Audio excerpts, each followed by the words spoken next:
Matter is defined as anything that has mass and takes up space.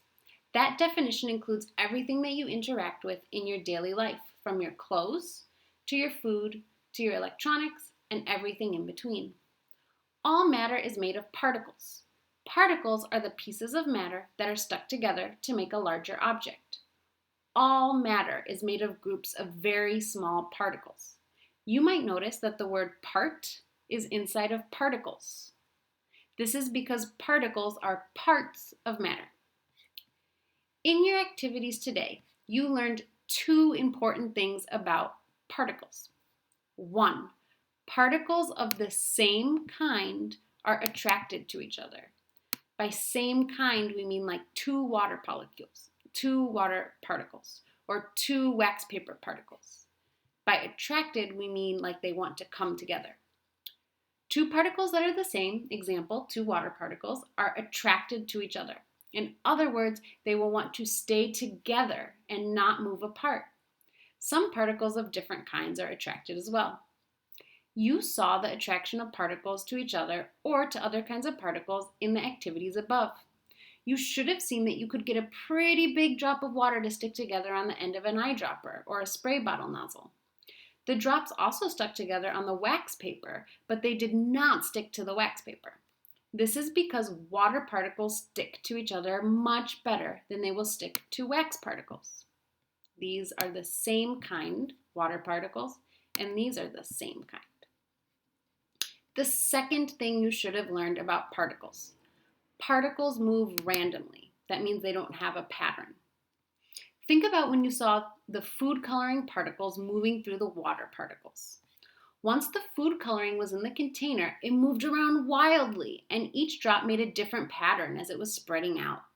The water was not moving around in the cup before the food coloring was dropped in, and then the food coloring continued to move a long time after it was dropped in.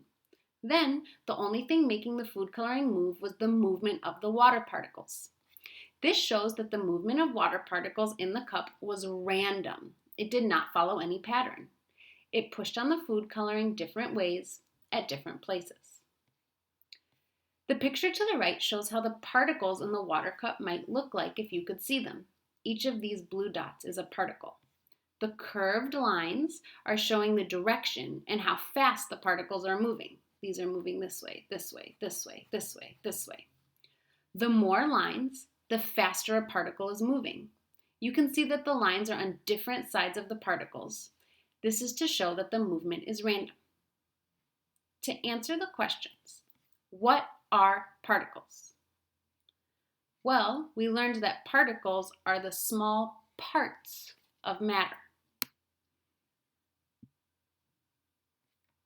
Next question. What did you learn today about particles and attraction? What examples of this did you see in the labs?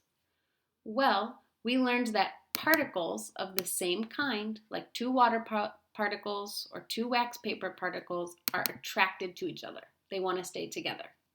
So we learned that particles of the same kind are attracted to each other. The examples that we saw of this were the water drops from the eyedropper and the water staying together, or water particles staying together on the wax paper. Last question. What did you learn today about how particles move? What examples of this did you see in the labs? Well, we learned that particles move randomly. That means they do not have a pattern. The example that we saw was the food coloring moving through the water. I hope this was helpful. You should walk out of today feeling like you understand that particles are tiny parts of matter, that they are attracted to each other, just like the water droplets wanted to stay together, and that they move randomly with